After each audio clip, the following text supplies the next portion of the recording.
The critical first 48 hours has come and gone, and hope is turning into grief.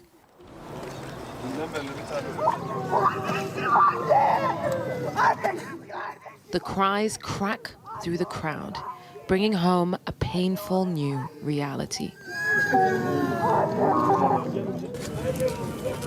I mean, these kind of outbursts happen every once in a while. People just collapse from sheer grief, from just the weight of the devastation. She's just inconsolable. She's got everyone around her, but it doesn't help. There's a growing awareness that it's simply too late. Çıkarılmalarını bekliyoruz, canlı çıkarılmalarını bekliyoruz ama fakat zaman oldukça uzadı. Yani artık ölüm riski daha da artmaya başladı. Bir de gece soğuk var. People are getting more and more angry with the pace of rescue. This resident has been watching for the last 2 days. You're taking too long, he says. Let us dig ourselves.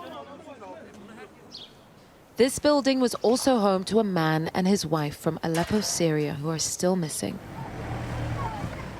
Gazientep has been a place of refuge for hundreds of thousands of Syrians fleeing the war, now displaced again.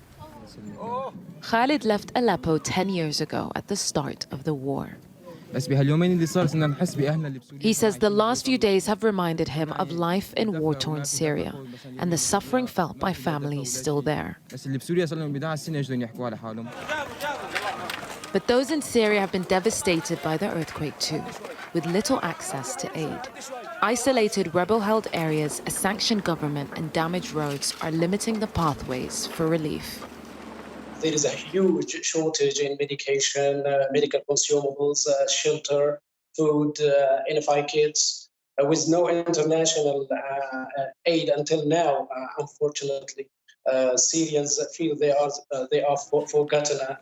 Actually, no more than 1 week we will run out of these stocks. As you know, this is a big disaster and it needs international help.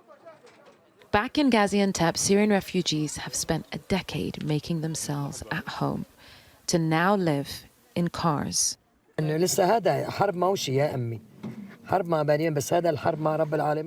War is nothing, this lady says.